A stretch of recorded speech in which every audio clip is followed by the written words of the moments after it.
Hello everyone, welcome to the Sarawat classes. बच्चों, हमारा chapter जो चल रहा है breathing and exchange of gases, यानी O2 और CO2 का लेन देन। अब O2 और CO2 के लेन देन में हमने कुछ टॉपिक्स कवर कर लिए हैं। अब पिछली क्लास में हमने जाना था ट्रांसपोर्ट ऑफ ऑक्सीजन, यानी ऑक्सीजन हमारे ब्लड में कैसे ट्रांसपोर्ट होता है, उसका कैसे मूव करती है। ऐसे नहीं कि सारी ऑक्सीजन डिजोल्व हो गई ब्लड में और डिजोल्व होकर वो अपने आप मूव किए जा रही है ब्लड के थ्रू। हमने बताया था एक मीडियम की जरूरत होती है, एक एजेंट की जरूरत होती है जो उसको ट्रांसपोर्ट में हेल्प करता है। That was haemoglobin. क्या था वो? हीमोग्लोबिन था, जो हमारे ब्लड में आरबीसी के ऊपर एक रेड कलर का पिगमेंट होता है, एक प्रोटीन होती है। अब उसके बाद जानेंगे किसके बारे में? Transport of carbon dioxide. बच्चों, ये क्या है? एल्वियोलाई है। एल्वियोलाई मीन्स लंग्स में है। हमारे लंग्स ने क्या किया था? बाहर से एयर इनहेल की है और क्या ली है? O2 ली है। अब वो ऑक्सीजन रिच एयर जो है उसको कौन ले लेती थी? Pulmonary vein. Pulmonary vein lungs से O2 लेकर कहाँ पहुंचाती है? हार्ट में। अब ये भी आप जानते हो, हार्ट पंपिंग ऑर्गन है। ब्लड अपने आप मूव या सर्कुलेट नहीं करता हमारी बॉडी में। सर्कुलेशन के लिए इसकी जरूरत होती है। तो पहले कहाँ जाएगा? हार्ट में। कौन लेकर जाएगी? Pulmonary vein. जहां कहीं पल्मोनरी वर्ड आ जाए समझ जाओ लंग्स से रिलेटेड है। और वेन्स हमेशा हार्ट में ब्लड लेकर आती हैं और आर्टरीज हमेशा हार्ट से ब्लड लेकर जाती हैं। तो लेकर कौन आएगी? हार्ट में वेन्स। और क्योंकि लंग्स से आ रही है इसलिए इसका क्या नाम होगा? पल्मोनरी। मीन्स हमें कैसे याद रहे कि यहाँ पल्मोनरी वेन ही आएगी, तो समझ जाओ लंग्स से जा रही है तो पल्मोनरी जरूर लगेगा। और वेन इसलिए क्योंकि ये हार्ट में लेकर जा रही है। तो ये ऑक्सीजन रिच एयर, यहाँ ब्लड एयर मिल गई किसमें? ब्लड में। तो ये ऑक्सीजन लेकर ब्लड जा रहा है कहाँ? हार्ट के पास। हार्ट से फिर सिस्टमैटिक आर्टरी, यानी जो सारे ऑर्गन्स में लेकर जाएगी। ऑर्गन्स में लंग्स से हमेशा हार्ट से जो लेकर जाती हैं हमेशा वो आर्टरीज होती हैं। तो सिस्टमैटिक ऑर्गन्स में लेकर जाएगी। ऑर्गन्स में यहाँ से ये ऑक्सीजन रिच एयर गई। अब आपको पता है ऑर्गन्स में, टिश्यूज में, सेल्स में क्या चल रहा है? सेल्स खाना लिए बैठी है, खाने को क्या मिल रही है? ऑक्सीजन। सेल्स के पास क्या है? ग्लूकोज। और ग्लूकोज को हमने क्या दे दिया यहाँ से लाके? ऑक्सीजन। और ये ऑक्सीजन जब खाने का ऑक्सीडेशन करेगी, ब्रेक डाउन करेगी, तो क्या रिलीज करेगी? Carbon dioxide, water and energy. यानी खाने से एनर्जी एटीपी की फॉर्म में रिलीज कराने के लिए ऑक्सीजन यूज होती है और कार्बन डाइऑक्साइड प्रोड्यूस होती है। अब ये जो कार्बन डाइऑक्साइड बनाए बैठी हुई है बहुत सारी, ये किसको दे देगी? फिर ब्लड को दे देगी और ऑक्सीजन ब्लड से ले लेगी। तो ये वाला जो ब्लड हमने रेड से सारा बनाया है, ये वाला कौन सा है? Oxygenated blood. ऑक्सीजनेटेड क्यों? क्योंकि इसमें ऑक्सीजन ज्यादा थी, ऑक्सीजन का पार्शियल प्रेशर ज्यादा था। और ये यहां से फिर ऑर्गन्स या टिश्यूज के पास कैसे चली गई वो हमने जाना था। उसको एक्सचेंज ऑफ गैसेस बोलते हैं। कैसे हुआ था वो? क्योंकि जिधर जिस गैस का पार्शियल प्रेशर ज्यादा होगा, क्योंकि ये लंग्स से आया है ब्लड, तो लंग्स से आने वाले ब्लड में ऑक्सीजन का पार्शियल प्रेशर ज्यादा होगा। और ये क्या करते रहते हैं? ऑक्सीजन को यूज करते रहते हैं। तो इनके पास ऑक्सीजन क्या होगी? उसका पार्शियल प्रेशर कम होगा। तो हाई से लो की तरफ डिफ्यूजन से अपने आप गैस क्या कर जाती है? मूव कर जाती है। एक्सचेंज हो गया वो तो। और CO2, क्योंकि CO2 यहाँ बनती रहती है, सेल्स बनाती रहती है CO2, तो CO2 को ये क्या करेंगी? CO2 का पार्शियल प्रेशर इनके पास ज्यादा है, ब्लड में कम है, तो CO2 ब्लड में चली जाएगी। और जब इस ब्लड में ऑक्सीजन ले ली जाए इससे और इसे CO2 दे दी जाए, तो ये कैसा हो जाएगा? Deoxygenated blood. तो हमने ब्लैक से किसको रिप्रेजेंट किया है? Deoxygenated blood. Deoxygenated blood organs से, टिश्यूज से कौन लेके जाएंगी? सिस्टमैटिक वेन, क्योंकि फिर हार्ट में जाएगा दोबारा। जाना तो लंग्स में है प्योर होने के लिए, अब ऑक्सीजनेटेड होने के लिए इसको वापस ऑक्सीजन चाहिए और ये CO2 इसको बाहर निकलवानी है। जाएगा लंग्स में, लेकिन बीच में हार्ट में जाएगा। और हार्ट में लेकर जाने वाली हमने बताया वेन्स होती हैं। और ऑर्गन से जा रहा है, टिश्यूज से जा रहा है, इसलिए सिस्टमैटिक वेन। तो सिस्टमैटिक वेन लेकर गई इस डीऑक्सीजनेटेड ब्लड को हार्ट के पास। हार्ट ने फिर पल्मोनरी आर्टरी के थ्रू, किसके थ्रू? पल्मोनरी आर्टरी के थ्रू वापस किसको भेज दिया? एल्वियोलाई को भेज दिया। एल्वियोलाई जी क्या करेंगी? कार्बन डाइऑक्साइड को लंग्स से बाहर, एयर जब हम एक्सहेल करेंगे, बाहर निकालेंगे, तो ये कार्बन डाइऑक्साइड निकल जाएगी। तो ये तो था एक्सचेंज कि भाई यहां से किस किस के बीच हुआ? पहले एल्वियोलाई और ये पल्मोनरी वेन ने आपस में लेन देन किया कि भाई O2 ले लेते हैं। फिर यहां से ऑर्गन्स को दे दी वो O2। ऑर्गन्स ने क्या किया? O2 ले ली और CO2 छोड़ दी ब्लड के पास। और ये CO2 वापस फिर किसको एक्सचेंज होगी, किसके साथ, लंग्स के साथ, और लंग्स ने बाहर निकाल दी। यहाँ पल्मोनरी आर्टरी नाम कैसे याद रखोगे, क्योंकि हार्ट से जा रहा है ब्लड, हार्ट से जाता है कौन लेकर, आर्टरी, और कौन ले कहाँ जा रहा है, लंग्स में, लंग्स से मतलब हो गया तो फिर पल्मोनरी, यानी कि पल्मोनरी आर्टरी लेकर चली गई। अब ये सारा जो मैटर है बच्चों, इसमें कार्बन डाइऑक्साइड जो बन रही है उसका ट्रांसपोर्ट कैसे होता है, यानी वो कैसे मूव करता है। जैसे हमने ऑक्सीजन को जाना था, ऐसे ट्रांसपोर्ट जानेंगे किसका, कार्बन डाइऑक्साइड का। सो जो टोटल कार्बन डाइऑक्साइड का ट्रांसपोर्ट होना है बच्चों, वो 3 तरीके से होगा, 3 मेथड से कार्बन डाइऑक्साइड ट्रांसपोर्ट होती है। नंबर 1 जानिए, डिसॉल्व फॉर्म में, जैसे हमने ऑक्सीजन का भी जाना था, ऑक्सीजन 3% ट्रांसपोर्ट होती थी डिसॉल्व फॉर्म में, कहाँ, प्लाज्मा में डिसॉल्व होकर, और 93% चलती थी कैसे, हीमोग्लोबिन के साथ बाइंड होकर ट्रांसपोर्ट होती थी। तो यहाँ थोड़ी सी बात आपको अगर याद हो तो carbon dioxide is more soluble than oxygen, carbon dioxide oxygen से उसकी सोल्यूबिलिटी थोड़ी हाई है। तो यहाँ ये क्या है हमारा, प्लाज्मा,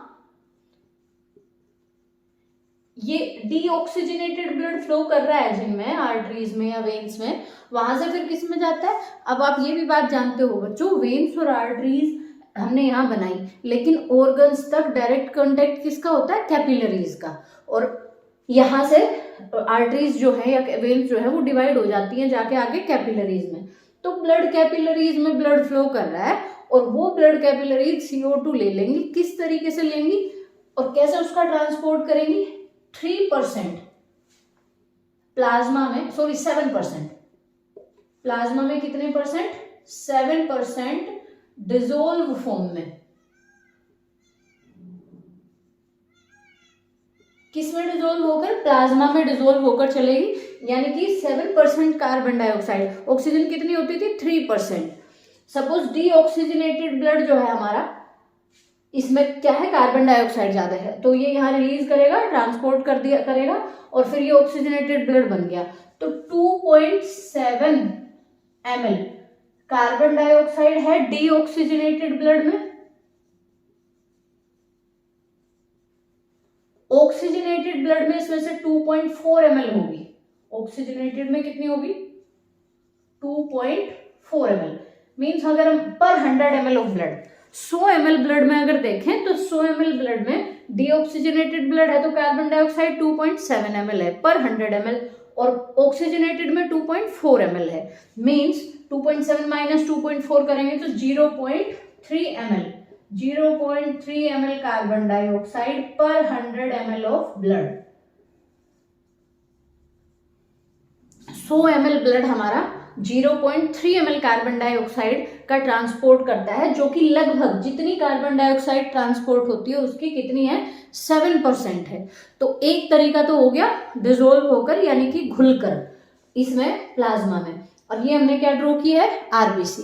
आरबीसी के पास 2 मेथड से ट्रांसपोर्ट करने का तरीका है, किसके, 2 मेथड से ट्रांसपोर्ट करती है कार्बन डाइऑक्साइड को। नंबर 1 हीमोग्लोबिन के साथ बाइंड होकर, और नंबर 2 बाइकार्बोनेट्स की फॉर्म में, वो आगे डिस्कस करेंगे। पहले जानते हैं हीमोग्लोबिन के साथ बाइंड होकर कार्बन डाइऑक्साइड कैसे ट्रांसपोर्ट करेंगे। यहाँ क्या है, ये क्या है, आरबीसी। आरबीसी के पास क्या है, हीमोग्लोबिन है, हीमोग्लोबिन कार्बन डाइऑक्साइड के साथ कंबाइन होगा और क्या बनाएगा, कार्बेमिनो हीमोग्लोबिन। ये क्या है, कार्बेमिनो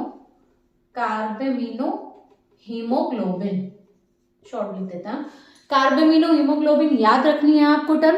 कार्बोक्सी हीमोग्लोबिन के साथ कभी कभी कंफ्यूजन हो जाता है, पर कार्बोक्सी हीमोग्लोबिन तब कहलाता है जब कार्बन मोनोऑक्साइड हीमोग्लोबिन के साथ बाइंड हो जाए। हम बात कर रहे हैं कार्बन डाइऑक्साइड की, तो जब कार्बन डाइऑक्साइड हीमोग्लोबिन के साथ बाइंड होता है तो बनाता है कार्बेमिनो हीमोग्लोबिन। अब समझिए कार्बेमिनो कहते भी क्यों है, क्योंकि ये इसके हीमोग्लोबिन एक प्रोटीन है, और प्रोटीन में क्या होंगे, अमीनो एसिड्स होंगे। प्रोटीन किससे बनी होती है, अमीनो एसिड से, तो उसके एमिनो रेडिकल्स से बाइंड होती है।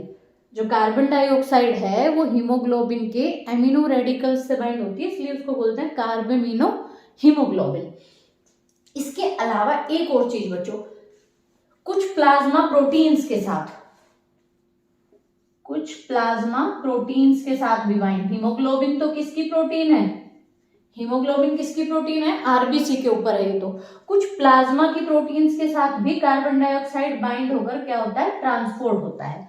और ओवरऑल हम बात करें तो कुछ प्लाज्मा प्रोटीन्स के साथ, कुछ इस हीमोग्लोबिन के साथ बाइंड होकर कितनी कार्बन डाइऑक्साइड ट्रांसपोर्ट होती है, 23%। 23% कार्बन डाइऑक्साइड। टोटल जितनी कार्बन डाइऑक्साइड ट्रांसपोर्ट होनी है उसकी 7% तो चलेगी डिजोल्व फॉर्म में, ये प्लाज्मा है ब्लड में और प्लाज्मा में घुलकर चलेगी। 23% किसके साथ बाइंड होकर, कार्बन डाइऑक्साइड किसके साथ, हीमोग्लोबिन के साथ, कार्बामिनो हीमोग्लोबिन। और ये कैसी इक्वेशन होती है, रिवर्सिबल रिएक्शन है ये। रिवर्सिबल मतलब जहां कहीं फिर कार्बन डाइऑक्साइड को रिलीज करना होगा, छोड़ना होगा, तो ये रिवर्स हो जाती है, रिवर्स डायरेक्शन में भी ये रिएक्शन पॉसिबल है। सो जो 70% कार्बन डाइऑक्साइड ट्रांसपोर्ट होगी वो होगी बाइकार्बोनेट आयंस की फॉर्म में। बाइकार्बोनेट आयंस मतलब बच्चों क्या है, H2CO3। अब सॉरी HCO3 नेगेटिव, पहले H2CO3 कार्बोनिक एसिड बनेगा, फिर बाइकार्बोनेट आयंस बनेंगे HCO3 नेगेटिव। कहाँ कहाँ हो रहा है बच्चों ये प्रोसेस, होता क्या है इसमें, कार्बन डाइऑक्साइड वाटर के साथ रिएक्शन कर लेती है। Carbon dioxide reacts with water. पहली फॉर्म में कैसे चली, डिसोल्व हो गई प्लाज्मा में सीधा सीधा। दूसरे में कैसे चली, हीमोग्लोबिन के साथ बाइंड हो गई, ऐसे ट्रांसपोर्ट हुई। तीसरे तरीके में carbon dioxide reacts with water. Carbon dioxide किसके साथ रिएक्ट कर लेगी, वाटर के साथ रिएक्ट करेगी और क्या बनाएगी, कार्बोनिक एसिड।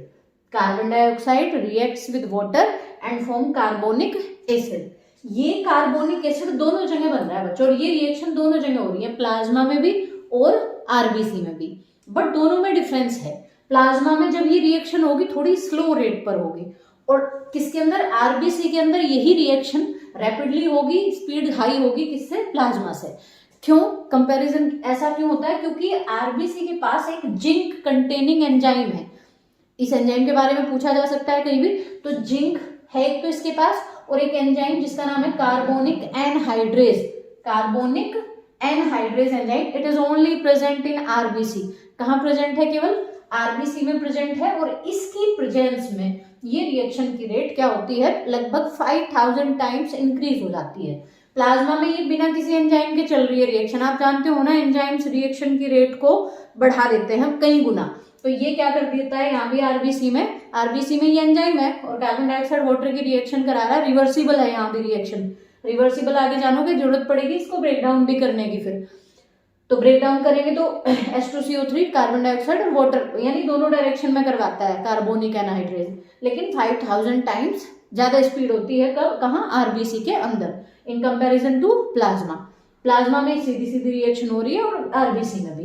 पहली रिएक्शन क्या हुई, CO2 reacts with water, carbon dioxide ने वाटर के साथ रिएक्शन किया और क्या बनाया, H2CO3 कार्बोनिक एसिड, किसकी प्रेजेंस में, कार्बोनिक एनहाइड्रेज की प्रेजेंस में। अब ये कार्बोनिक एनहाइड्रेज की प्रेजेंस में H2CO3 जो बना है, ये H2CO3 फिर एक रिवर्सिबल रिएक्शन करेगा और ब्रेक डाउन हो जाएगा हाइड्रोजन आयन में और HCO3 नेगेटिव आयन में।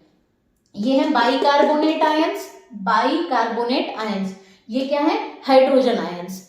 अब ये हाइड्रोजन आयंस बच्चों क्या करेंगे, ये जाकर बाइंड हो जाएंगे किसके साथ, हीमोग्लोबिन के साथ।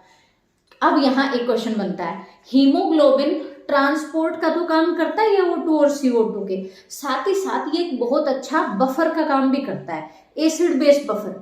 बफर जानते हो बच्चों क्या होते हैं, बफर मतलब जो पीएच बैलेंस करते हैं। तो यहाँ ब्लड का पीएच आप जानते हो 7.4 रहता है अप्रोक्सीमेटली, तो उसको मेंटेन करने में भी, क्योंकि जहाँ हाइड्रोजन आयन रिलीज होंगे, हाइड्रोजन आयन क्या करेंगे बच्चों, पीएच वैल्यू घटाते हैं। हाइड्रोजन आयन जितने ज्यादा होंगे पीएच वैल्यू कम करेंगे, यानी एसिडिटी बढ़ाएंगे। ये बात मैं पहले भी समझा चुकी हूँ कि पीएच वैल्यू जितनी कम होती है, 1-2 वाले ज्यादा एसिडिक होगा 3-4 की कंपैरिजन में, 3-4 वाला ज्यादा एसिडिक होगा 5-6 की कंपैरिजन में। तो पीएच घटाने का मतलब जब मैं कह रही हूँ, इसका मतलब एसिडिटी बढ़ा रहे हैं। तो हाइड्रोजन आयन जितने ज्यादा, एसिडिटी उतनी ज्यादा और पीएच उतना कम। तो ये हाइड्रोजन आयन तो पीएच वैल्यू बढ़ा क्या कर देंगे, घटा देंगे, सॉरी, एसिडिक बना देंगे। तो उसको मेंटेन करने के लिए बैलेंस को यहाँ हीमोग्लोबिन बफर का काम करता है, और ये हाइड्रोजन आयन जाके चिपक जाते हैं हीमोग्लोबिन के साथ। बचे कौन, बाइकार्बोनेट आयंस। ये बाइकार्बोनेट आयंस यहाँ से मूव कर जाते हैं बच्चों किसमें, प्लाज्मा में। ये बाइकार्बोनेट आयंस सॉरी जब कहाँ जाएंगे, प्लाज्मा में जाएंगे, यहाँ आ गए प्लाज्मा में, HCO3 नेगेटिव, ये यहाँ चले गए। बदले में क्योंकि बाइकार्बोनेट आयंस क्या है, नेगेटिव आयंस हैं, नेगेटिव आयंस प्लाज्मा में चले गए, आरबीसी में नेगेटिव आयंस की क्या हो जाएगी, कमी हो जाएगी। तो उसके बदले में, उसके एक्सचेंज में अंदर कौन आएंगे, अंदर आएगी क्लोराइड आयंस। अंदर क्या कौन से आयंस आएंगे, क्लोराइड आयंस, Cl नेगेटिव। तो एक प्रोसेस और हो रही है यहाँ, इसका मतलब प्लाज्मा से आरबीसी में क्लोराइड आयन अंदर जा रहे हैं और बदले में सॉरी पहले HCO3 नेगेटिव प्लाज्मा में आ रहा है, बदले में क्लोराइड आयन उसके अंदर आ रहे हैं। ऐसा क्यों हो रहा है, आयनिक बैलेंस मेंटेन करने के लिए, क्योंकि एक तरह के आयंस आरबीसी में नेगेटिव आयंस क्या हो जाएंगे, कम हो जाएंगे और पॉजिटिव बढ़ जाएंगे। तो उस बैलेंस को मेंटेन करने के लिए क्या हुआ, HCO3 नेगेटिव यानी बाइकार्बोनेट आयंस कहाँ गए, प्लाज्मा में, तो बदले में क्लोराइड आयन प्लाज्मा से कहाँ आ गए, आरबीसी में। अब इनका क्या होगा बच्चों, इस पहली बात, इस प्रोसेस को, इस फिनोमिनन को और क्या बोलते हैं, क्लोराइड शिफ्ट, इसको कहते हैं क्लोराइड शिफ्ट, क्योंकि इसमें क्लोराइड आयन शिफ्ट हो रहे हैं, या फिर हैमबर्गर्स फिनोमिना।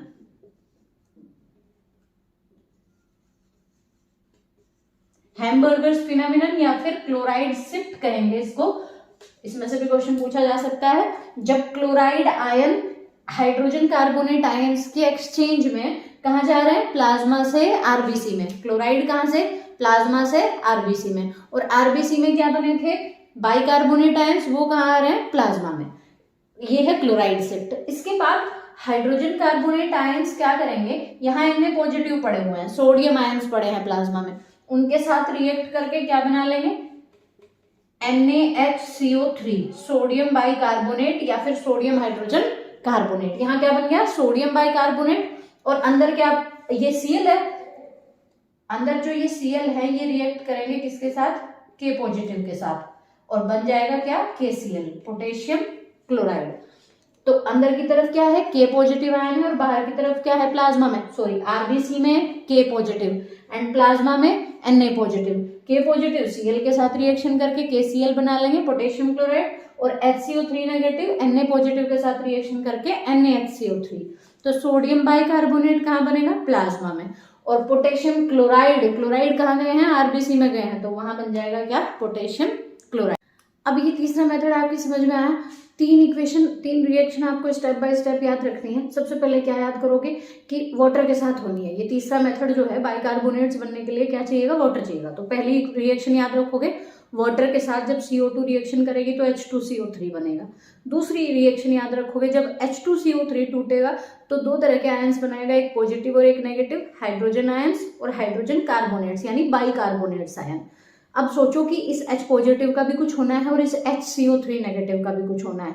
तो ऐसे याद रखो कि H पॉजिटिव के साथ एक नेगेटिव आयन आ जाएगा, HCO3 नेगेटिव के साथ एक पॉजिटिव आयन आ जाएगा, और ये अपनी जगह और बदल लेंगे। H पॉजिटिव जहां है वो क्या करेगा, ये किसके साथ रिएक्शन कर लेगा, H पॉजिटिव हीमोग्लोबिन के साथ चला जाएगा, और HCO3 नेगेटिव कहाँ, बाहर चला आएगा प्लाज्मा में। बाहर आएगा तो एक आयन अंदर जाएगा, Cl नेगेटिव बाहर आएगा, ये बाहर आएगा तो अंदर Cl नेगेटिव जाएंगे, और Cl नेगेटिव K के साथ रिएक्शन कर लेंगे, K पॉजिटिव, और बाइकार्बोनेट आयन यानी HCO3 नेगेटिव Na पॉजिटिव के साथ रिएक्शन कर लेंगे। अब ऐसे करते करते ये ट्रांसपोर्ट होके जा रहा है।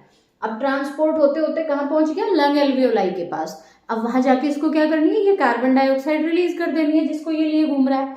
ऐसा होने के लिए यही सारी रिएक्शन क्या होंगी, रिवर्स डायरेक्शन में होंगी। हमने बताया था शुरू में कि ये क्या है, रिवर्सिबल है। रिवर्स डायरेक्शन में होने के लिए सबसे पहले क्या, अब तीन तरीके से चल रही है ना कार्बन डाइऑक्साइड, और सारी जाके हमको किसको दे देनी है, इन ब्लड कैपिलरीज को, आर्टरीज को क्या करनी है, जाके हमारे लंग्स को दे देनी है, लंग्स बाहर निकाल देंगे।